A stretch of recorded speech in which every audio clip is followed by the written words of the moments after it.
Noches, ¿cómo se encuentran? Profe, bien, bien, bien, bien. Buenas noches. Bueno, hola Lía, ¿qué tal? ¿Cómo vamos? Bien, señor, sí, señor. Muy juiciosos aquí asistiendo a clase. Perfecto, qué bien, muy bueno eso. Voy a compartir pantalla con el propósito de, bueno, primero déjenme reviso algo antes de,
porfa, ¿me pueden confirmar si ahí ven mi presentación? Sí, señor, sí se ve. Ok, perfecto, gracias.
No, ya empiezo, es que se me desconfigura aquí una cosa, un momentico, porfa.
Bueno, entonces, esta noche vamos a hablar de un tema que he denominado liquidez y estructura de capital.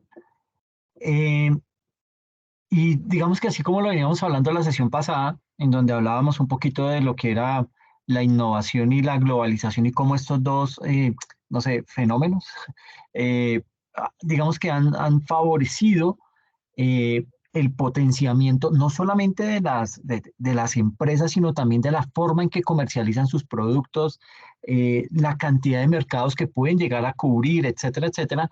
También hay que ver esa innovación y esa globalización que pues básicamente han favorecido el acceso a nuevas fuentes de financiación para esas empresas.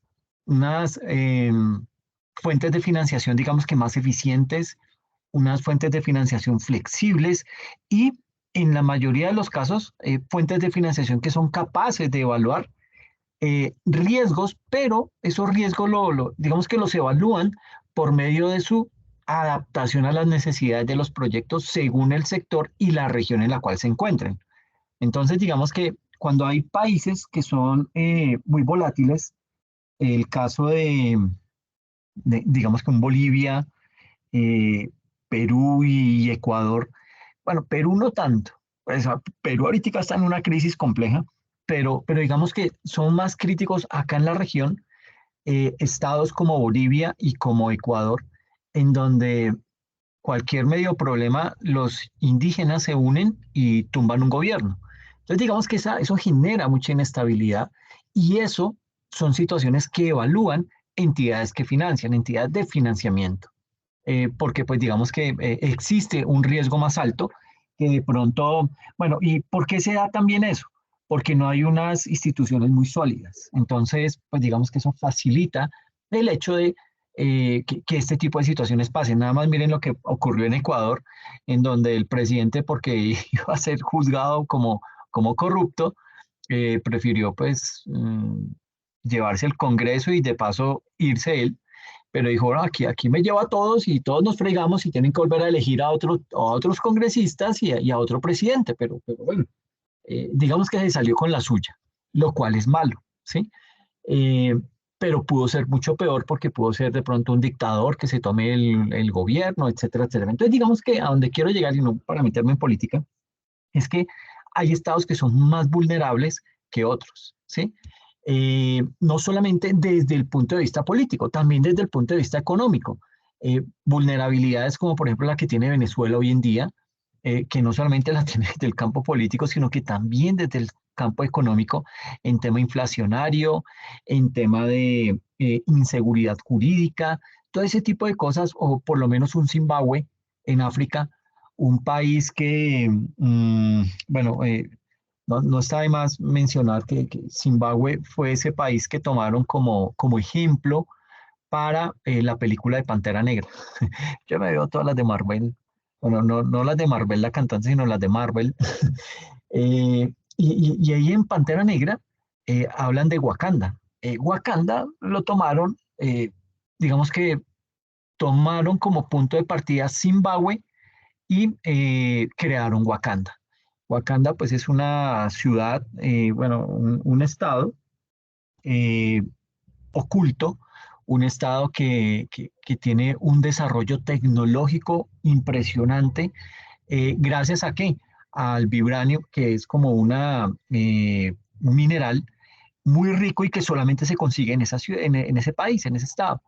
Eso mismo le pasa a Zimbabue. Zimbabue es muy rico en minerales raros y digamos que ese tipo de situaciones lo potencia y le permite a ese tipo de estados pues tener un cierto privilegio, aunque Zimbabue hoy en día es uno de los países con la mayor inflación del mundo. ¿Sí? Entonces usted dirá, pero bueno, ¿cómo hace un estado para tener tanta riqueza y a la vez no saberla administrar? Eso pasa. Eso, Colombia es un buen ejemplo para eso.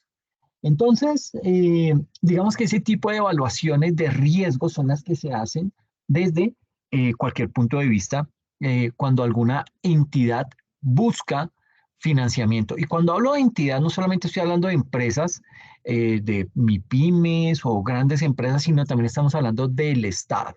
Entonces, cuando un Estado necesita liquidez, necesita recursos, pues, y no los consigue al interior del país, pues, ¿qué hace? Tiene que salir al exterior a buscarlos. Y eso lo evalúan. Entonces dicen, uy, Ecuador, pero es que eso ahí como que hay cosas raras porque cuando no son los indígenas que tumban el gobierno, el mismo gobierno se pega un tiro en el pie y se tumba y se lleva todo por delante. Entonces, pues digamos que ese tipo de situaciones son las que entran a evaluarse. Entonces, eso como para hacer ese énfasis en lo importante que es que si bien en día hoy hay mucha innovación y globalización y eso ha favorecido directa o indirectamente el acceso a nuevas fuentes de financiación por parte de muchas empresas y de los estados, pues también hay que tener en cuenta que les van a evaluar el riesgo, ¿ok?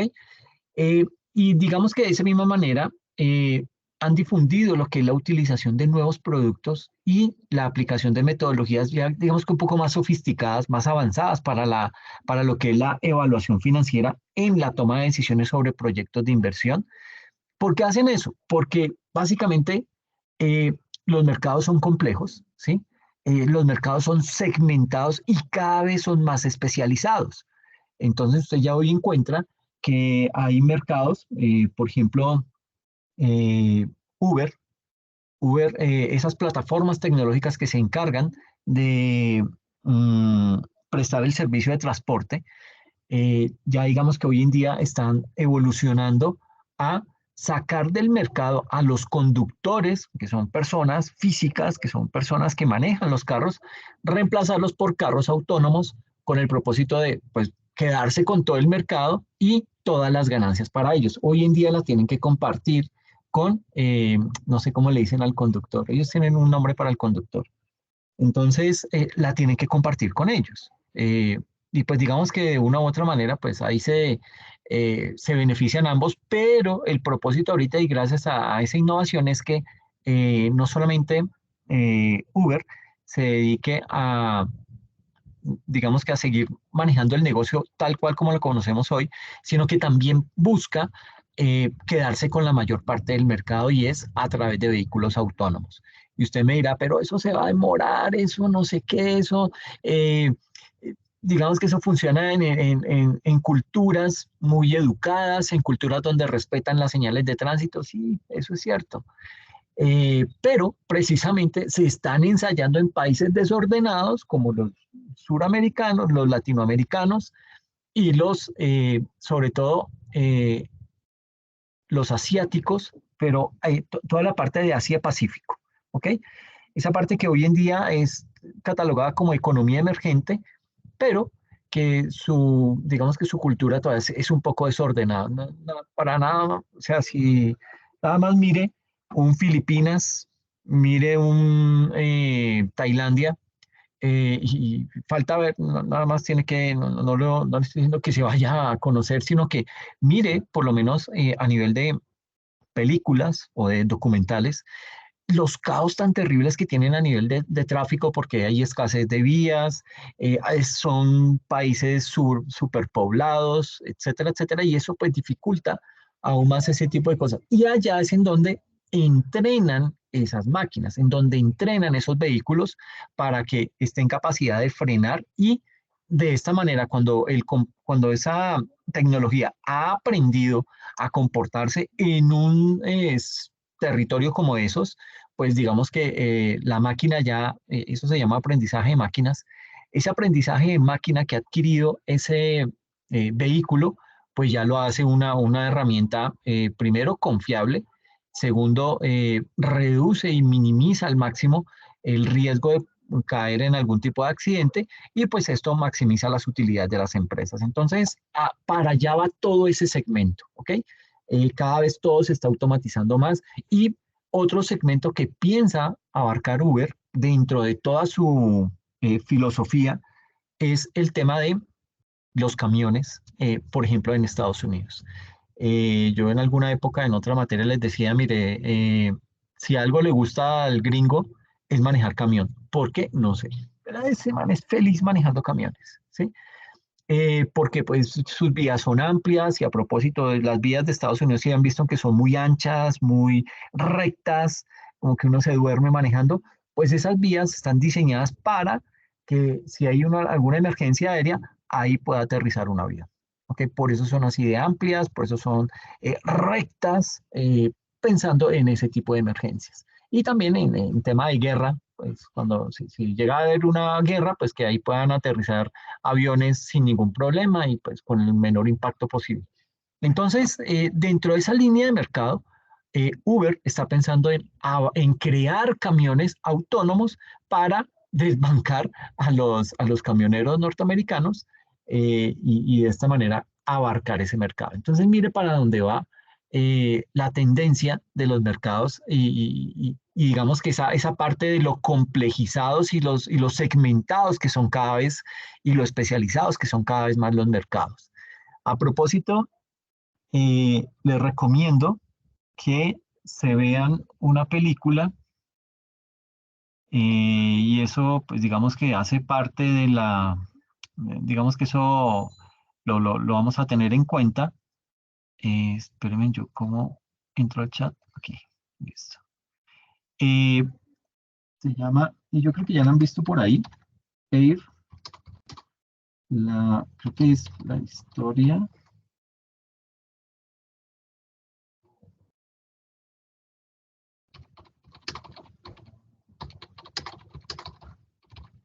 Entonces se llama así, Air, la historia detrás del logo.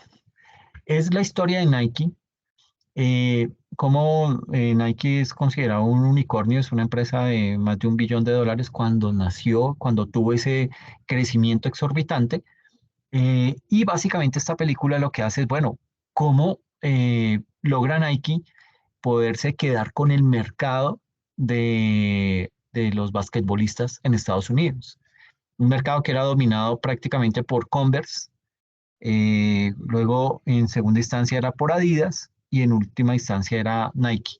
Y pues básicamente esta película muestra eso. Es muy chévere, es bien buena. Yo creo que la vi fue en Amazon, me parece. Pero mis amores, ustedes son más piratas que cualquiera, así que ustedes se pueden conseguir esa película por otros medios más chéveres, así que no se preocupen. Pero la película es nueva. Sí, sí, Luis, es una película nueva eh, y digamos que es bastante interesante porque es cómo, digamos que, qué estrategia pueden implementar ellos para lograr quedarse con ese mercado, que es un mercado, ustedes saben que si algo les gusta a los norteamericanos es el básquetbol, y pues mirar a ver cómo logran hacer que lleguen a que Nike se posesione dentro de ese mercado, y es bastante bueno. Es una película, sí, es realmente nueva, eh, se remonta a los años 80 y es chévere en el sentido en que en la medida en que va avanzando la película, pues le van botando musiquita de los 80. Ustedes de pronto no conocen esa música, pero para uno, pues eso le mueve fibras y entonces es bien chévere y es bien buena, ¿ok? Para que la tengan presente, una muy buena película, ¿listo? Y ahí eso nos muestra cómo, o sea, muchas estrategias que se pueden implementar y digamos, cómo puedo yo abarcar más mercado, ¿ok? Entonces sería bueno que la puedan ver. Y ya para terminar con esta introducción que está un poco larga, eh, digamos que hay que plantear o hay que concluir que las finanzas corporativas hoy en día han evolucionado, obviamente, y así es como deben evolucionar a la velocidad de los mercados y han evolucionado también a la velocidad de los flujos de inversiones globales, con volúmenes, digamos que unos más grandes que otros, en países tanto industrializados como en países emergentes. Aquí no se salva nadie. Si usted mira, eh, hoy en día, eh, digamos que mucho de las industrias están migrando a México, ¿sí? Muchas de las industrias se han migrado ya desde hace tiempo a todo el tema ¿qué pasó acá? A todo el tema de mm, Asia-Pacífico, Malasia, Tailandia, Vietnam, son empresas que han logrado potenciarse, ¿sí? Y dentro de esto, la próxima sesión vamos a hablar de un tema bien interesante que es la empresa TSMC de Taiwán, en donde vamos a mirar cómo esa empresa creció y usted dirá, pero Pero bueno, es que esa empresa es poderosa y todo, sí, pero es que Taiwán hace 50, 60 años no era nada. O sea, ¿cómo sería que Taiwán se le había regalado China a Japón? ¿Sí? Y hoy en día está que la invade. Pues precisamente por esa empresa, ¿ok? Y lo más interesante de esto es mirar cómo Taiwán logró dar el vuelco y convertirse en una potencia tecnológica. Hoy es la que domina el mercado de los chips. Entonces, ese tema lo vamos a ver, lo vamos a analizar la próxima semana con el propósito de tener una visión también mucho más amplia. Entonces, eh, digamos que todo esto se invierte, hoy digamos que las empresas están invirtiendo tanto en países industrializados como en países emergentes porque ahí hay un muy buen potencial, sobre todo si se pone usted a mirar que en países emergentes es en donde hay la mayor cantidad de población, ¿ok? ¿Y qué está haciendo hoy China? China se va para África, ¿sí? Y está tratando ahí con nadadito de perro, llegando aquí a Sudamérica, a Latinoamérica, para tratar de hacer grandes inversiones y poderse sostener. ¿Qué es lo que, digamos, que no ha logrado hacer Estados Unidos de una manera coherente? Estados Unidos, ¿qué hace? Invade o llega con guerra, con armamento, tumba gobierno. China no hace guerra. China se mete, venga, necesita plata, yo le presto, yo le financio, hagamos esto, hagamos aquello, ¿sí? Con otra intención, sí, puede ser, pero no todo lo que se dice o lo que escuchamos en noticias sesgadas, porque es que desafortunadamente seguimos escuchando ese tipo de noticias, eh, no todo eso es cierto, ¿sí? Y hay que, digamos que, ponernos filtros al momento de escuchar más noticias de China y tratar de corroborar un poco más esa información. No todo es tan malo, pero pues sí hay que poder filtrar un poco más eso. Entonces, básicamente, esos mercados emergentes son los que van a generarle a esas grandes empresas, a esas empresas que se dieron la pela por llegar a ese tipo de mercados, le van a generar la mayor demanda en las próximas décadas, ¿sí? Imagínense, en Colombia no alcanzan a nacer, hoy en día no alcanzan a nacer 2 niños por mujer, ¿sí? En África están naciendo 4, casi 5 niños por mujer. Entonces, mire hacia dónde va el tema, ¿sí? Aquí, Sudamérica está teniendo problemas bueno, de pronto no tanto Brasil, pero todo esto va para allá. Digamos que el índice de natalidad tiende a disminuir en los países en la medida en que se van haciendo más desarrollados cada vez. Eso le está pasando a China y China está buscando ahorita, bueno, ¿cómo voy a seguir moviendo mi mercado? Porque aquí ya no quieren tener hijos, aquí ya la gente solamente quiere trabajar, vivir chévere, conocer, pasear, etcétera, etcétera, pero viéndolo desde ellos como personas, digamos, como personas únicas. Ya el concepto de familia, yo creo que ha pasado a un segundo plano. En África no está pasando eso. En África un poco eh, la, los bajos niveles de educación, la religión, muchos son musulmanes y allá pues digamos que es obligatorio tener hijos o por lo menos la mamá del muchacho le dice, no, bueno, yo necesito nietos, tráigame nietos a ver y lo presionan. Tanto así que le permiten a él que se case con una segunda mujer si la primera de pronto no le da hijos o por X o Y motivo no puede tener hijos, entonces le está autorizado a tener una segunda mujer. Eh, pero bueno, digamos que eso es lo que son culturas, ¿ok? Entonces, básicamente, y con todo este tema de esa financiación, pues hoy en día los emprendedores, los bancos, los mismos inversionistas que hacen, están acudiendo al mercado para poder encontrar unas herramientas mucho más flexibles, unas herramientas más competitivas que les permitan de alguna manera mitigar y si no lo pueden mitigar, pues por lo menos que puedan compartir el riesgo, ¿sí? Para poder aprovechar oportunidades de negocios diferentes en otros países y en otros sectores. Y las empresas, digamos que deben también desarrollar una serie de habilidades, pero también deben contar con profesionales que tengan esas habilidades adecuadas y que obviamente sean capaces de, en primera instancia, adaptar la estrategia, porque las empresas, si el mercado cambia, la empresa cambia, pero la empresa no puede cambiar si la estrategia no cambia, ¿ok? Primero cambia la estrategia y luego cambio yo la empresa, ¿ok? Entonces debo adaptar esa estrategia. Yo también como como profesional debo ser capaz de evaluar el riesgo de la contraparte y debo identificar las áreas en las cuales se crea valor. Entonces, eso es bien importante, una introducción bastante larga, pero bueno, digamos que vale la pena para el tema que vamos a abordar, el cual está especificado a manejar de la siguiente manera. Vamos a hablar Profe, de... profe, Dime, dime. alce la manito. Ah, Ay, ¿verdad que perdón. está en la cosa? Una duda, profe. Yo ahorita trato de mantener noticias nacionales, internacionales. ¿Cómo hace usted para mantener tan actualizado en estos temas? Man, yo miro es YouTube, ¿sí? Y Yo ahí también. tengo, ahí lo que hago es que sigo canales que creo que me sirven. Hay mucho canal español que, que hacen, digamos que muy buenos análisis. Veo mucho canal, bueno, acá en Colombia hay uno que otro youtuber que, pero mire que yo hago una cosa que me gusta y creo que de ahí puedo extraer mucha información y también digamos que cuando veo las noticias acá en Colombia, porque de alguna manera usted tiene que ver algo acá, así sepa que le están metiendo mentiras en algún momento, eh, cuando yo veo esas cosas conspiranoicas, las comparo con las noticias reales y algo le encuentro al tema. Entonces, eso me ha permitido tener una visión mucho más amplia y ya no tragar tan entero, ¿ok? Entonces, ver, por ejemplo, a un Daniel Stulin, ver, por ejemplo, eh, hay un youtuber español, se me olvidó el nombre ahorita, fue mi chica,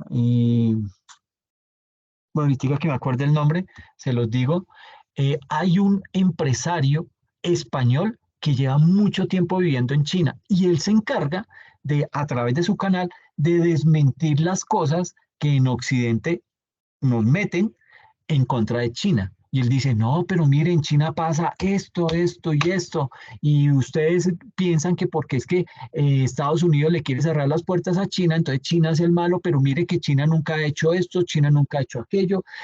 China de pronto sí está empecinado en ir tras Taiwán, pero mire que es que el problema es este y le da a usted otra visión. Entonces, no es bueno quedarse uno mirando siempre lo mismo. Yo les he comentado también, hay una revista muy buena colombiana, se llama la revista Sur. Esa es medio de izquierda, pero hace muy buenos análisis. Entonces, cuando usted se da cuenta de eso, dice, pucha, pues sí, sí, o sea, aquí cuando quieren ir en contra del gobierno, nada más mire, por ejemplo, las conferencias que hace ANIF, la Asociación Nacional de Instituciones Financieras. Hace unas conferencias excelentemente buenas, ¿sí? Pero en contra de lo que quiere el gobierno. Entonces uno dice, bueno, pues sí, sí, qué vaina, de pronto sí el gobierno está equivocado en tales cosas, pero cuando usted se pone a leer lo que dice esa otra revista Sur, encuentra que pues no todo eso es cierto, ¿sí? Que también se sesgan en cifras, que cuando usted compara lo que dice ANIF con lo que dice Desarrollo encuentra unas brechas y como que dice, miércoles, pero ¿cuál estará diciéndome la verdad y cuál no está tan atinado? Pero eso es bueno porque así mismo usted se genera ese concepto propio, que es lo más importante.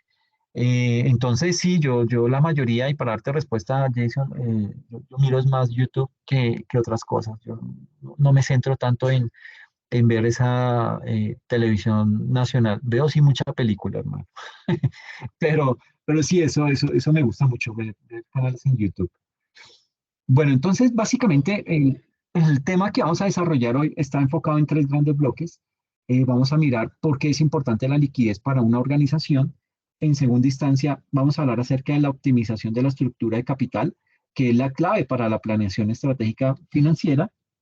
Y en tercer lugar, vamos a mirar estrategias para mejorar la liquidez y la estructura de capital de una empresa, ¿sí? ¿Por qué? Porque todo esto cambia, ¿sí? Hoy usted puede ser, abarcar un gran mercado, o bueno, no tenemos que mirar hoy como tal, sino mira una empresa que lleva mucho tiempo y se va a dar cuenta de las necesidades que hoy está pasando. Una empresa que fue próspera en sus comienzos, hoy en día ya no lo es tanto. Son empresas, muchas han desaparecido otras están por ahí tratando de arañar algo del mercado. ¿Por qué? Porque no cambiaron su estrategia, ¿sí? Entonces, al no hacer eso, al no implementar nuevas tecnologías, al no buscar personal adecuado, personal con la formación que le permita a la empresa dar el vuelco a nivel de estrategia y llevar a la empresa por otro rumbo, pues digamos que esas empresas tienden a quedarse estancadas y ahí se van quedando, ¿ok? Entonces usted mira eh, empresas, por ejemplo, Peldar, ¿sí? Que fue grande en su momento. Hoy en día yo creo que ya yo no la he vuelto a escuchar, yo asumiría que desapareció. Muchas de estas empresas han tenido que asociarse, lo cual no es malo, eso es una técnica y también es válido, pero muchas de esas que fueron grandes empresas en una época, hoy en día ya no lo es, ¿sí? Hoy en día, si existen, tienen un mercado muy pequeño, porque de pronto se acostumbraron a que esa era la administración y ese era el objeto que desarrollaban y no se atrevieron a dar un paso más allá y ese temor los ató al pasado y ahí se quedaron estancados. Entonces, partiendo de esto, vamos a mirar en primera instancia lo que es el plan financiero estratégico. Y digamos que existen dos asuntos bien importantes en la elaboración de un plan financiero estratégico. El primero tiene que ver con mejorar la gestión de la liquidez, ¿sí? Y el segundo con optimizar la estructura de capital. Digamos que el hecho de conseguir la combinación óptima de deuda y de capital eh, y generar valor a largo plazo, eso hace parte de las estrategias financieras más importantes en una organización hoy en día. Un plan financiero estratégico, ¿qué hace? Nos va a permitir proyectarnos, ¿sí? Pero también nos va a permitir prever posibles dificultades. O sea, no solamente es ir hacia adelante a la topa tolondra, estrellándome, cometiendo errores y, ¿sí? No, eso no es lo que se busca. Se busca es que usted avance, pero en la medida en que va avanzando, prevea esos posibles riesgos, prevea esas posibles dificultades a las cuales se va a enfrentar para que sepa cómo abordarlas en determinado momento. ¿Ok? Para poder hacer eso, digamos que es bien importante establecer o que la empresa establezca una serie de metas, pero unas metas proyectadas en términos cuantitativos y poder definir el resultado que se desea alcanzar con los recursos necesarios que se requieren para poder llegar a ese objetivo. De esa manera, vamos a ver lo que es la importancia de la gestión de la liquidez y la optimización de la estructura de capital para todo lo que se conoce como la planeación financiera estratégica. Eh, Básicamente, digamos que en este punto hay que indicar que, y digamos que cuando uno habla sobre todo en este punto, de mejorar la gestión de la liquidez, pues básicamente tenemos que hablar de qué significa este término de liquidez, ¿sí? Y esa liquidez hace referencia a la capacidad que tiene una entidad, ¿para qué? Para conseguir efectivo en el menor tiempo posible. Es decir, el poder que tiene una empresa para obtener ese efectivo a través de qué? A través de sus activos. ¿Con qué propósito busca eso? Pues para poder responder a sus obligaciones, cuyos vencimientos, digamos que se dan en un corto o mediano plazo. Eso es liquidez. A eso es a lo que se le denomina liquidez en el sector eh, empresarial. ¿Listo? Esa liquidez de la que estamos hablando es muy importante para las organizaciones. De ese concepto de liquidez, pues depende que se lleven con normalidad las diferentes operaciones que desarrolla una compañía. ¿Sí? ¿Por qué? Porque afecta directamente la facilidad con la que se puede obtener efectivo que permita el correcto funcionamiento de la entidad. ¿Cuál es el problema más grande cuando usted no tiene efectivo? Pues que le surge alguna contingencia y le toca cubrirla de inmediato. ¿Y qué tiene que hacer? De pronto acudir a endeudarse. ¿Sí? Y usted se puede endeudar de dos maneras, como lo hace el Estado. El Estado puede salir a endeudarse dentro del país o fuera del país. Entonces, así hacen las empresas. Las empresas salen a endeudarse y lo primero que hacen es mirar internamente cómo se consiguen esa plata, es decir, por medio de los socios. Oiga, un socio que me preste pero que lo haga a una tasa moderada, una tasa de interés bajita, porque pues uno también entiende que el socio no va a poner su plata ahí a perderla y más como está la inflación hoy en día y todo eso. Entonces, pues digamos que el propósito es que nos cobre algo de interés, pero que sea una tasa de interés mucho más barata que la que nos ofrece el mercado financiero. Entonces, lo primero que uno hace como gerente o bueno, en este caso el área de tesorería, sale a buscar esos recursos y lo primero es golpear las puertas de los socios o de los accionistas de la empresa para ver si uno puede ahí conseguir los recursos. En caso que no, pues ya le toca necesariamente salir al mercado financiero y pagar las tasas de interés del mercado y todo ese tipo de cosas, o de pronto podrá tener un margen de negociación, pero de todas formas sigue siendo digamos que la obtención de un recurso bastante costoso, ¿ok? Entonces no es la mejor alternativa, pero cuando no hay, pues le toca a uno acudir a eso, ¿ok? Entonces, como les decía, esa liquidez es muy importante para las organizaciones y de ese concepto de liquidez depende que se lleven con normalidad todas las operaciones que desarrolla una compañía. ¿Cómo se mide esa liquidez? Pues sucede que existen unos indicadores de liquidez, ¿sí?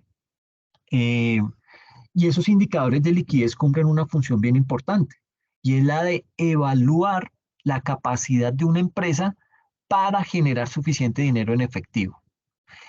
De esa manera, el tiempo que tardaría una empresa en transformar un activo en dinero, o sea, ¿qué tanto yo tengo una contingencia? ¿Cómo yo puedo transformar ese activo en dinero? ¿Ok? Eh, pues digamos que no es una tarea fácil, es una tarea que cuesta algo de tiempo, pero ahí es en donde usted tiene que empezar a mirar cómo puede llegar o sea, en la medida en que usted logre determinar o por lo menos identificar los riesgos a los cuales se puede ver abocada la organización, asimismo empieza a prever o a desarrollar estrategias para mitigar el hecho cuando se materialice ese riesgo. Entonces hay que tener ese plan. Por eso la gestión de riesgos, que es un tema que vamos a ver acá, esa gestión de riesgos cumple una función tan importante, ¿sí? Porque en ese orden de ideas, en la medida en que usted identifique esos riesgos, usted va a poder tener una mayor capacidad de gestión y de reacción frente a eso.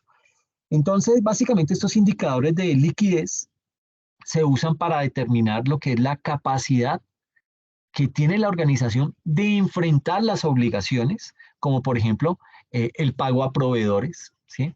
El pago a nómina, que es tan delicado, ¿sí? Que si usted no tiene plata para pagar la nómina, ¿qué hace? Pues, pucha, bueno, venga a ver, busco plata o será que puedo vender algunos vehículos, ¿qué puedo hacer? Entonces comienza usted y si se le junta ese problema con la angustia, con la necesidad y usted se ve contra las cuerdas y todo ese tipo de cosas, pues va a ser mucho más difícil de pensar.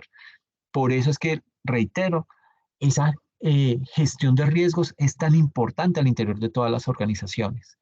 Eh, por ejemplo, el hecho de renovar su tecnología o para el simple hecho de adquirir materia prima. También esas son situaciones que lo ponen a usted contra las cuerdas. Yo les contaba el caso de la Universidad del Área Andina, una universidad que en Bogotá creció muchísimo, tiene una infraestructura, tiene una planta física robusta, muy chévere, muy grande, pero esta empresa, esta universidad, para lograr crecer de la manera que lo hizo, se alió con una empresa también, creo que es norteamericana, se llama Ilumno. Y esa Ilumno, ¿qué dijo? Les propuso un negocio de la siguiente manera. Les dijo, mire, hagamos una cosa. Yo me encargo de toda la parte tecnológica y de la parte de mercadeo, ¿sí? Y ustedes me pagan el 40% de las matrículas. De cada estudiante que se logre matricular, usted me reconoce a mí el 40%, pero usted se desentiende de toda la parte tecnológica, usted no tiene que tener un call center, ni ponerse a llamar, no, nada, usted se va a ganar un 60% haciendo lo que usted sabe, que es contratar docentes, desarrollar la parte académica, etcétera, etcétera. Bueno, creo que con 40% estoy exagerando. Pongámosle un 30%. Y además, esa, digamos que la universidad le tenía que dar un puesto dentro del consejo directivo a un miembro de Ilumno. Entonces ya hacían parte de la dirección de la empresa. Y pues ese era un buen negocio, ¿sí? Para ambas partes, porque Ilumno pues conoce de esa infraestructura tecnológica, tiene su planta, digamos que toda esa infraestructura tecnológica la tiene muy bien armada, sabe cómo trabajar con eso. Esta universidad no lo sabía y esto lo potenció a esa universidad impresionantemente. ¿Qué pasó? Que con todos estos problemas después de pandemia, con la inflación, con los problemas de déficit fiscal y todo esto que tuvo el país, pues todo esto llevó a qué? A que el gobierno empezara a buscar otros mecanismos de financiación y entre ellos comenzó a aplicarle IVA a muchas cosas que eran exentas. Entre esas, la compra de servidores, entre esas, los servicios en la nube, que era uno de los servicios que tenía en la Universidad del Área Andina con Ilumno en la nube. Y entonces, ¿qué hicieron? Sucede que usted dice, bueno, le sigo pagando, pero yo tengo que asumir digamos que si yo quisiera seguir manteniendo la infraestructura que tengo actualmente, que es todo en la nube, y que pues básicamente lo hacía era Ilumno. Ilumno dijo, uy, no, ahora me van a cobrar IVA, hermano. Y aparte de eso, el dólar está muchísimo más caro, entonces básicamente me estoy descuadrando en cuentas alrededor de un 40% de déficit. Entonces, no, aquí nos toca que me ayuden y no sé qué. Y ya ahí dijo el área andina, no, pues de malas, yo no le ayudo. ¿No? Y nada, y se pusieron ahí, salieron como medio disgustados, y el alumno cogió sus cosas y se fue, los dejó ahí varados. Esta gente que le tocó hacer, armar su data center, dejar de seguir teniendo eso en la nube. ¿Por qué? Porque eso le implicaba pagar IVA para comprar los servidores. Esos servidores ya no estaban exentos de IVA, entonces más sobrecostos, y todo eso pues llevó a que esta universidad tuviera que armar su propio data center, ¿sí? Contratar todo un equipo de ingenieros y todo eso para que pudiera seguir echando a andar el negocio y de esta manera pues poder seguir adelante. Pero son situaciones que cambian en cualquier momento, ¿sí? El proveedor a usted lo puede querer mucho, lo puede llevar en la buena siempre, tener muy buenas relaciones, pero algo puede pasar, ¿sí? A él le suben los costos, pues él se los va a subir a usted. Que a él le bloquean la importación de la mercancía de China a Colombia, pues le va a mandar ese sobrecosto a usted, ¿sí? Todo eso hay que tratar de preverlo y mirar cómo voy a salir de ese problema, ¿ok? Para eso es que nos sirven esos indicadores de liquidez. Entonces, entre los principales indicadores de liquidez, yo aquí les voy a mostrar tres, son los básicos, pero digamos que es importante que los consulten porque pues esto nos muestra una radiografía, nos muestra de una manera rápida la fotografía, o es una radiografía más bien de la empresa. Podemos saber cómo está internamente la organización. Entonces, el primer indicador es el de razón corriente. Este indicador básicamente me indica o me muestra qué proporción de deudas de corto plazo pueden ser cubiertas por los activos que se pueden liquidar rápidamente. Obviamente aquí dentro de esos activos que se pueden liquidar rápidamente, pues si usted es una empresa que se dedica, qué sé yo, a la fabricación de papas fritas, pues usted no va a vender su cocina ni la máquina con la que empaca, usted va a vender otro tipo de activos, algunos vehículos, ¿sí? De pronto algunas propiedades que tenga por ahí, pues de eso sería de lo que va a salir. No necesariamente que salga de aquello que le está generando o que le está dando dinamismo a su negocio. Entonces, en eso consiste ese primer indicador. ¿De qué manera esas deudas de corto plazo las puedo cubrir yo con algún activo que se pueda liquidar rápidamente? ¿Ok? ¿Con qué fórmula se calcula ese indicador? Pues básicamente es calcular lo que es el activo corriente sobre los pasivos corrientes. Y eso me determina qué tanto poder tengo yo para cubrir esas obligaciones de manera inmediata. El segundo indicador se denomina la prueba ácida. Esta prueba ácida me muestra la liquidez con los recursos que realmente tiene al momento de realizar el cálculo para saber si las obligaciones pueden o no cubrirse en tiempo y forma. La fórmula es la resta entre lo que es activo corriente menos los inventarios y ese resultado se divide entre los pasivos corrientes. Y el tercer indicador en relevancia es la razón de efectivo.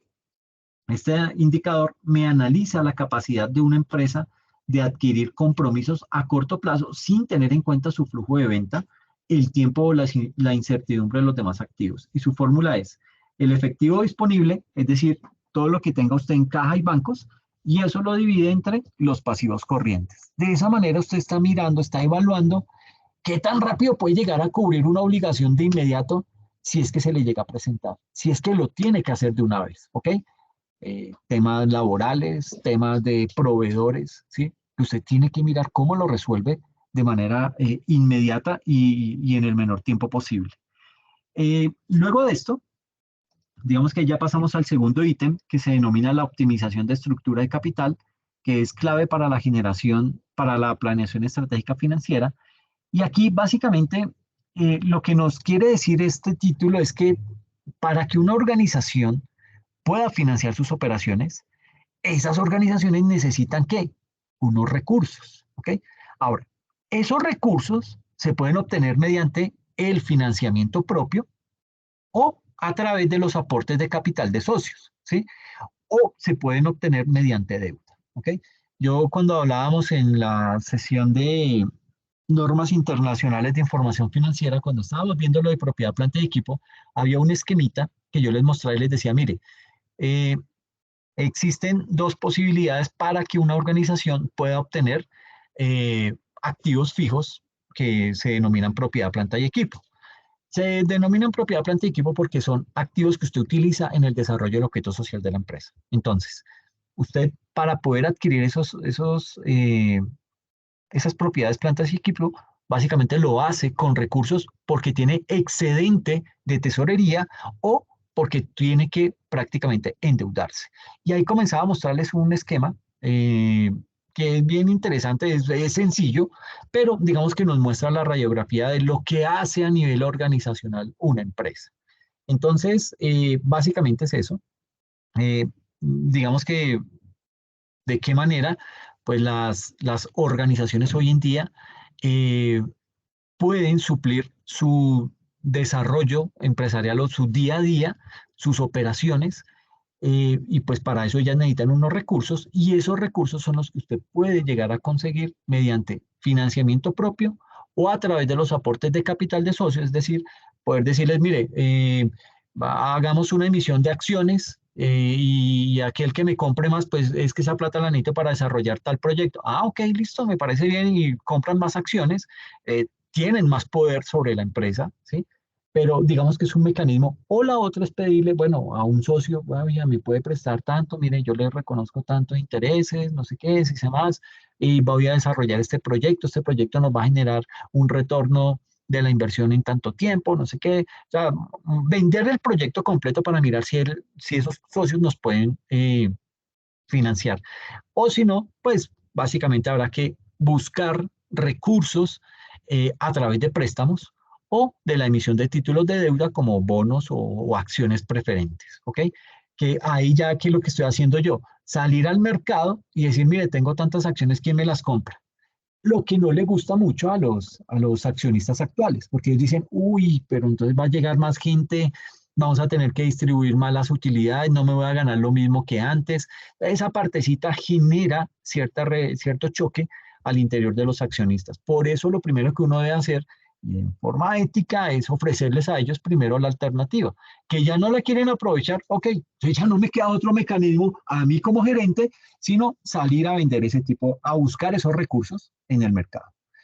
Entonces, teniendo en Profe, cuenta eso, dime, yo creo que igual así los inversionistas en sus estrategias, ellos desean que no entre nadie más, que ellos sigan recibiendo todo eso, pero eso disminuye la competencia, ¿no? De pronto ganar más. disminuye la competencia. O sea, eh, que la empresa sea más competitiva y yo voy a obtener más utilidades, dejando ingresar nuevos inversionistas. Sí, pero entonces, bueno, creo que entendí mal. Cuando tú dices eso es porque tú consideras que en la medida en que yo a la empresa deje llegar más accionistas, voy a dejar de ser competente. No, no, pero desde el punto de vista de inversionista. Tú eres inversionista, profe, y Sí, tienes dinero en la empresa. Una de tus sí, estrategias es no dejar ingresar a nadie más para tú seguir ahí en la empresita y recibiendo utilidades. sí. Pero eso minimiza que la empresa tenga menos recursos y pues que Sí, sea más competitiva. exacto, sí, ya te entendí bien, Jason, muchas gracias, qué pena, estaba totalmente desenfocado. Pero sí, sí es cierto, en muchas ocasiones, y eso se ve, eso pasa en la vida real. Eh, Ahora, no es lo mismo llegar a tener emisiones de acciones que las compre un socio minoritario, alguien por ahí, un X que, ay, venga, hay acciones, qué sé yo, de Nutresa, voy a comprarlas, a ver, a que llegue un Gilinski armado o que llegue un árabe disfrazado de Gilinski a querer comprar todo lo que es el grupo empresarial antioqueño. Entonces, digamos que cuando usted ve que bien un inversionista de esa magnitud, usted dice, miércoles, esto nos pone en tela de juicio, esto como que nos va a cimbronear, entonces, ¿cómo vamos a actuar? ¿Y qué pasa? Pues que estos Gilinski llegan directamente a los socios más pequeños y les venga, le compro sus acciones, mire, se las pago a tanto, están en 3.000, yo las pago a 4.500, no hay problema, y tome, y comienzan a absorber el mercado. Y si usted de esos socios pequeños, que es, lo que hace es adquirir esas acciones simplemente con el ánimo de especular con ellas, pues usted en la medida en que le ofrecen una ganancia del 50%, sale de esas acciones y obtuvo usted los rendimientos que quiso. Entonces, digamos que en ese orden de ideas, esos accionistas mayoritarios, pues ellos van a querer seguir teniendo el control de la empresa. Por eso la negociación que tuvieron que hacer con los Gilis, que decirle, mire, hagámonos pasito, usted no se me siga metiendo con el grupo Sura ni con Argos y usted encártese ya con Nutresa. Quédese con Nutresa y me aguanto, pero entonces déjenos quietos las otras dos. Y digamos que hicieron ese acuerdo, que falta ver hasta dónde lo puede llegar a cumplir Gilinski, porque Gilinski siempre ha querido ir detrás de Bancolombia, pero digamos que ahí por ahora el tema se calmó, ¿sí? Pero es porque ya entre ellos saben que si logran, si los Gilinski llegan a tener la mayoría dentro del grupo Sura y dentro del grupo Argos, ahí se les va, ya perdieron todo el control del grupo empresarial antioqueño. Entonces, pues son situaciones que habrá que mirar y en determinado caso usted como gerente y necesita sacar adelante un proyecto, pues usted primero le cae a los grandes, les dice, venga, necesitamos recursos para esto, no sé si usted me presta o yo le vendo más acciones, y si se cierran a la banda, pues a usted le toca salir al mercado y decir, bueno, vamos a sacar una emisión de acciones porque es que necesito sacar este proyecto, porque si no, no vamos a poder cumplir la hipótesis de negocio en marcha para el próximo año. Miércoles, o sea que nos vamos a quebrar. ¿Ok? Entonces, pues digamos que en ese orden de ideas, usted como gerente debe tomar acciones frente a eso y no pues dejarse arrinconar porque algunos socios solamente piensan en su bienestar y eso lleva a que de pronto pongan en riesgo a la empresa. No siempre pasa eso, pero básicamente sí hay que contemplar como esas medidas para mirar de qué manera podemos contraatacar ese tipo de situaciones. Entonces, básicamente acá digamos que lo que hay que indicar es que esas estructuras capitales o la estructura de capital de una empresa, ¿qué es o qué me representa? Básicamente me representa la manera en que esa empresa se financia, ¿sí?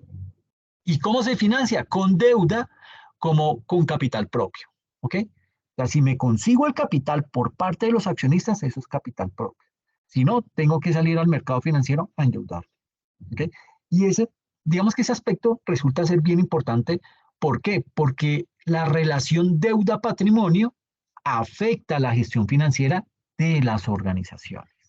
Y aquí entonces hay que hablar de un componente bien importante y es lo que se conoce como la estructura de capital de una empresa. Y como les decía, pues para poder financiar sus operaciones, las entidades que necesitan recursos. Y esos recursos los pueden obtener con financiamiento propio o a través de aportes de socios o mediante deuda, que son esos recursos que se obtienen de terceros a través de préstamos o de la emisión de títulos de deuda como bonos o acciones preferentes. Y en ese tipo de situaciones, digamos que salen tres pilares. El primer pilar es, ¿qué es estructura de capital? Y esa estructura de capital básicamente se refiere a la forma en que una entidad financia sus activos mediante una combinación de capital propio y de deuda. Acuérdense siempre de ese dibujito que yo les presentaba cuando veíamos tributaria, en donde les decía, mire, el presupuesto de la nación lo conforma ingresos corrientes y recursos de capital. Así le pasa a las empresas. Las empresas se pueden financiar con capital propio o mediante deuda.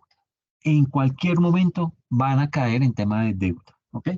El segundo pilar hace referencia a cuál es su importancia, es decir, cuál es la relación entre capital y deuda de una entidad, y esa relación es muy importante. ¿Por qué? Porque cada fuente de financiamiento tiene un costo que termina afectando la rentabilidad y obviamente el riesgo al que se va a exponer esa entidad. Si usted es una entidad que vive endeudadísima hasta el cuello, en algún momento se va a reventar, se lo aseguro. Entonces ahí es en donde hay que entrar a tener mucho cuidado con hasta dónde yo aguanto ese nivel de deuda. Y el tercer pilar es, ¿existe una estructura de capital óptima? El propósito de una entidad es entregarles una rentabilidad a los socios. Por tanto, se dice que la estructura de capital óptima es aquella que maximiza la utilidad por acción. ¿Ok? ¿Para qué? Para cumplirle con los rendimientos que esperan esos socios. Los socios son nuestra razón de ser como empresarios. Bueno, como empresa, los socios, que son los que se dieron la pela para invertir, para poner en riesgo su capital, metiéndolo en la empresa y haciendo que ésta salga a flote, pues digamos que ellos son los que en últimas asumieron el riesgo, ¿sí? Por eso nosotros debemos también trabajar en pro de ellos con el ánimo de que maximicen sus utilidades, con el ánimo de que disminuyan el riesgo de su inversión, etcétera, etcétera, y de esta manera pues todos vamos a ir creciendo. Eh, algunos aspectos que Profe, la permiten... hora. Sí, ya termino esto y pasamos a Es que en el consultoría. otro nos demoramos harto. Ok, listo, ¿no? Me parece bien. Eh, digamos que aquí hay algunos aspectos que permiten lograr una estructura de capital óptima. Eh, hay tres, pero pueden ser más. Entre esos aspectos que nos permiten lograr una estructura de capital óptima tenemos los costos de financiamiento adecuados, pero esto es difícil, vuelvo y les digo, ¿por qué? Porque aquí juega mucho, juega un papel importante el mercado, juega un papel importante la estabilidad del país. Eh, en el webinar que hacía cuando estábamos en la Semana del Contador, yo les hacía un análisis de pues, lo crítico que es la situación actual del país, por más buena voluntad que tenga, que quiera tener el presidente o todo el gobierno, pues digamos que en ese sentido hay factores externos que nos están jugando en contra. El tema inflacionario, ¿sí? El tema, todo lo que está pasando hoy en día con los hidrocarburos y todo este tipo de cosas, pues eso nos pasa factura y tratar de, por más que usted quiera tener controlado esos costos de financiamiento, en algún momento existe el riesgo que eso se le vaya a, como dice el mismo presidente, se me despiporró. Entonces se le despiporre esos costos de financiamiento y se le encarezca. Y ahí es en donde realmente entra en cuidados intensivos una organización. En segundo lugar, tener una buena capacidad de pago, pues esto es lo ideal. Yo creo que ninguna empresa sueña con estar endeudada, con estar alcanzada, con estar contra las cuerdas. Una empresa sueña con poder cumplir sus obligaciones y que le quede un buen margen para distribuirlo entre sus accionistas. Ese es el propósito de una organización y que le quede algo para realizar inversiones. ¿Ok? No siempre se da, pero ese sería uno de los aspectos para tener una estructura de capital óptima. Y en segunda instancia, tener un hábito de pago oportuno. Puede que usted no tenga una muy buena capacidad de pago, pero no le empieza a quedar mal a los proveedores, ¿sí? Priorice, no le va a quedar mal a los empleados, ¿sí?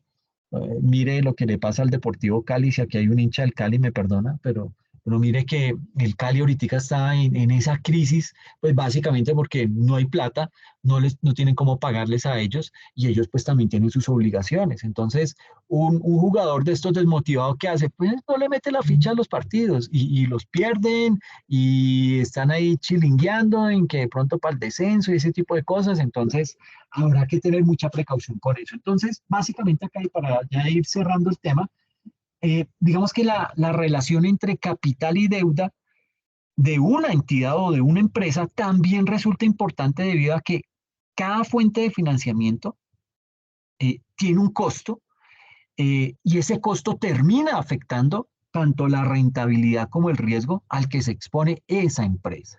Y además, una organización debe tratar de optimizar su estructura de capital y sobre todo los plazos de deuda con el fin de que de disminuir la posibilidad o esa más que posibilidad, esa probabilidad de caer en incumplimiento con las obligaciones financieras. ¿Por qué? Porque si usted cae en incumplimiento, se va a tener que pagar más por esa obligación y entonces se le está agravando la situación. ¿Ok? No digo que estar con deuda sea un pecado, ni mucho menos, tampoco el que se atrase, eso puede llegar a pasar y eso es normal, ¿sí? Pero hay que tratar de mirar cómo evito yo esa situación. Por ende, les voy a colocar este videito para que por favor lo puedan ver. Es un video de más o menos de una horita. No les digo que lo vean ahorita, pero sí para que lo puedan ver frente a lo que se habla acerca de esa relación entre capital y deuda de una organización. Para que lo tengan presente, lo puedan ver, lo puedan estudiar y no echen en saco roto lo de la película Air para que pues se diviertan, pero también entiendan un poco acerca de esas estrategias empresariales que se juegan. Y esa película tiene eh, digamos que tiene un factor bien importante y es que Nike fue la que dañó el mercado. ¿En qué sentido? En en que había un basquetbolista muy importante que dijo, ok, yo quiero, entonces yo me le acepto las condiciones de Nike para que me patrocine, pero de acuerdo a los tenis que van a vender, que van a llevar mi nombre, ustedes me dan un porcentaje. Claro, eso nunca se había visto en el mercado y Nike por ganarse ese deportista lo empezó a hacer,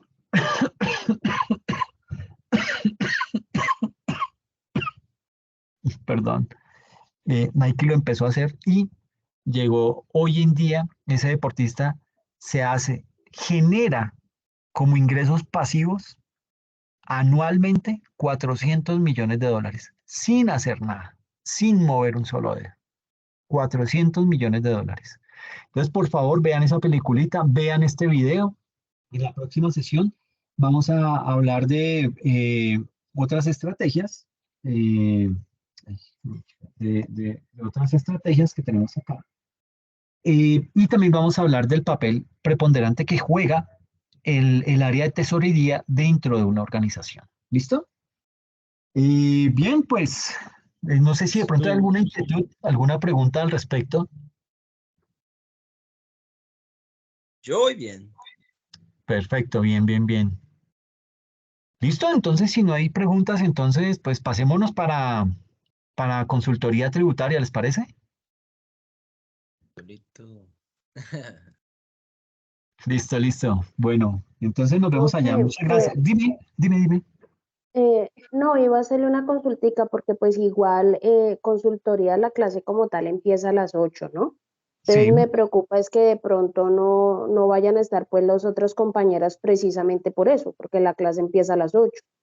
Ay, ¿verdad, Mm, profe, que sí, usted sí, se la sí. Porque lleva hasta las 8? no todos pues vemos las dos clases con usted, profe. O sea, Sí, tienes toda.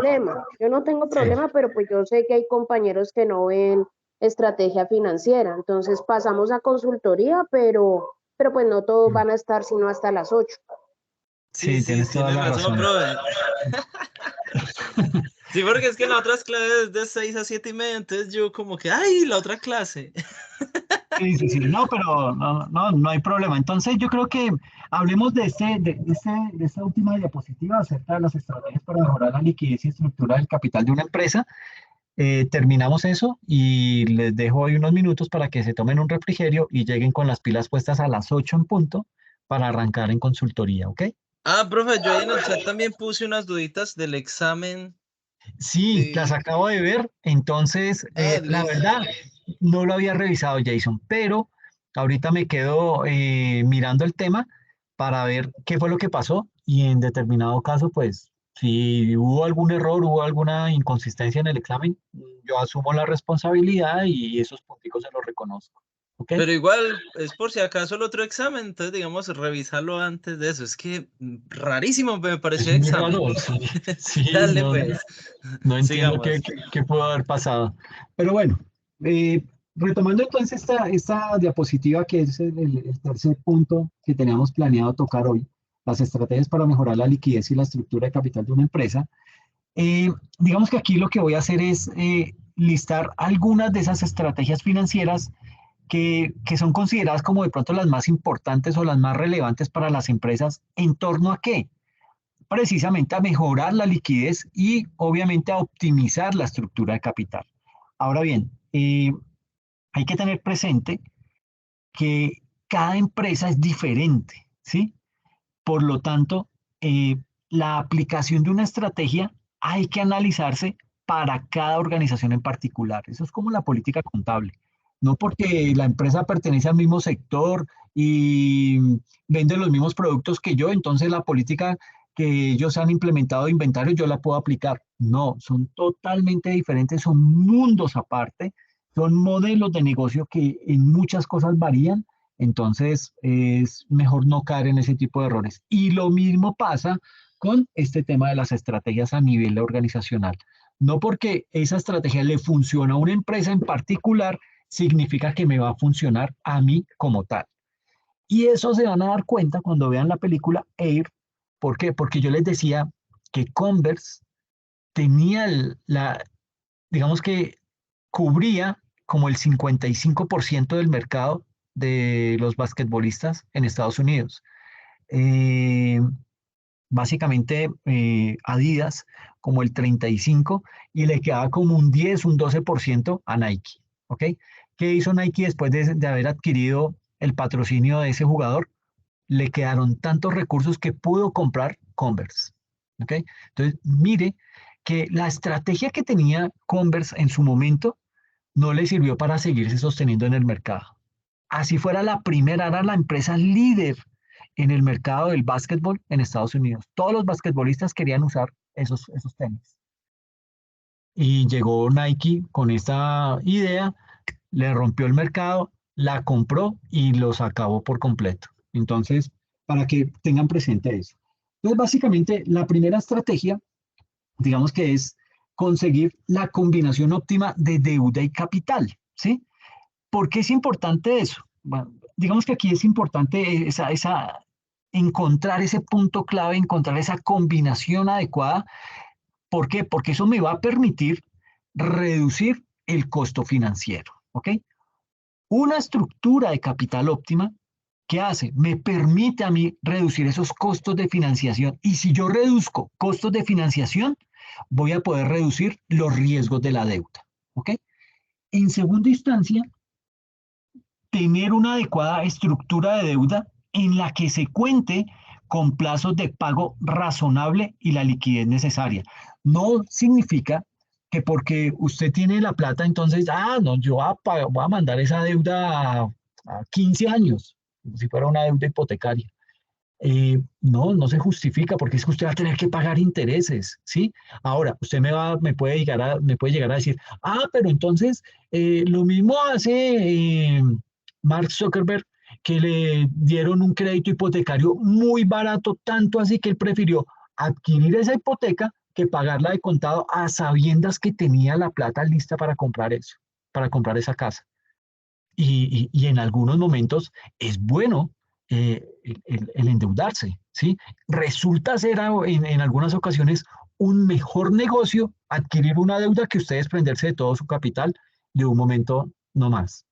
¿Por qué? Porque si usted pone a trabajar esos recursos, en otro tipo de actividad y sabe que le va a generar más, pues usted más bien invierte esos recursos allá y no en el pago de esa obligación, porque esa obligación mal o bien usted la tiene controlada, ¿sí? Pero para poder cubrir esa otra oportunidad de negocio, usted va a necesitar ese tipo de recursos constantes y sonantes y va a tener que destinarlos todos para allá. Entonces, en muchas ocasiones, por eso es que es bueno analizar qué es lo que voy a hacer y cómo lo voy a hacer, ¿sí? Porque en determinados momentos es mejor tener una deuda controlada que yo sé que de ahí no, digamos que la tengo totalmente prevista y sé que no me va a pasar nada, ni que se me va a disparar la deuda, ni nada de eso, porque eh, tengo otro tipo de negocio o estoy ensanchando el mío de manera tal que yo voy a poder cubrir esa obligación sin ningún problema. Eso sería bueno si pueden verse el caso es también un youtuber español, no me acuerdo el nombre, yo los veo es por el logo y por eso entro. Hay un video que habla acerca de el por qué los millonarios buscan endeudarse con los bancos, ¿sí? Porque viven tanto de la deuda y es porque es el mejor negocio para ellos. Entonces vale la pena si puede verse ese casito, lo busque por YouTube, frente al tema de por qué Mark Zuckerberg adquirió una hipoteca en lugar de pagar su casa de contado. ¿Ok? Bueno, la tercera estrategia que hay que tener en cuenta es contar con cobertura financiera acorde a la organización que le permita reducir el riesgo de insolvencia. Eh, Vuelvo y les digo, no es sano por el simple hecho o por el temor a quedar de pronto mal o que la deuda se me llegue a disparar en algún momento o que las cosas cambien drásticamente. Entonces yo salgo y digo, no, listo, yo pago eso ya y me olvido, me quito ese chicharrón y ya salí, porque usted puede descapitalizarse. Usted puede llegar a no tener los recursos para, qué sé yo, cubrir la nómina, ¿sí? Usted va a poder llegar a quedarle mal a sus proveedores, ¿sí? Y estos son dos aspectos que son base de la organización. Sin empleados, ¿usted qué puede hacer? Nada.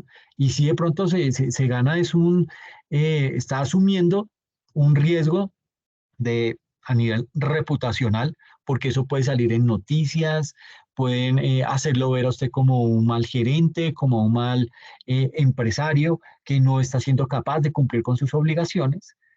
¿Por qué? Porque decidió transferir todos los recursos a otro tipo de negocios. Que eso fue básicamente lo que le pasó a la familia que era la dueña de la Universidad San Martín, ¿sí? Que básicamente una universidad, ¿cómo funciona? Como una fundación. Y la forma para sacar los recursos de una fundación, eso no da utilidad, ¿sí? Ya la forma de sacar esas utilidades o esos rendimientos financieros es creando otras empresas que le presten servicio a las universidades. Entonces, estos señores, los dueños de la empresa, de la universidad, empezaron a crear ciertas empresas. Uno se encargaba de construir los edificios y se los arrendaba, otro se encargaba de conseguir todo el mobiliario y se lo arrendaba y así sacaban la plata y esa plata la ponían a trabajar en otro tipo de negocios. Fue tanto así que llegó un momento en el que descapitalizaron la universidad, ya no tenían cómo pagarle a los docentes, no tenían cómo seguir invirtiendo en laboratorios, cómo seguir invirtiendo en tecnología y pues obviamente los estudiantes se quejaron, empezó el ministerio a indagar, que fue lo peor porque el ministerio se supone que el ministerio tiene esa información y con base en esa información se puede llegar a anticipar a que ese tipo de situaciones pasen, ¿sí? Porque todas las universidades le tienen que reportar información al ministerio. Y el ministerio se hizo loco, no sabía, no, ay, cómo así que la San Martín y que no sé qué, y cuando ya abrieron la investigación porque se dieron cuenta de toda la plata que habían sacado y cómo habían desfalcado a esa universidad. Entonces, sacaron los recursos, dejaron insolvente a la universidad y todos se lo llevaron y se lo repartieron entre ellos. Otra de las estrategias es básicamente eh, evaluar las opciones de financiamiento de capital de trabajo que mejor se adaptan a las necesidades de la empresa. No todos los créditos le sirven, no todos los créditos le convienen, ¿sí? Algunos le resultan mucho más atractivos y más benéficos que otros. Entonces, hay que tener también toda la información para poder tomar la decisión más adecuada frente a ese tipo de situaciones. Hay que dirigir los esfuerzos a la generación de valor a largo plazo. ¿Y cómo se hace eso? Se hace evaluando que las decisiones financieras sean las más acertadas de acuerdo con la realidad de la empresa. Y el último se denomina asegurar el pago de deuda a los acreedores. Esto me va a hacer generar confianza y contar con su respaldo.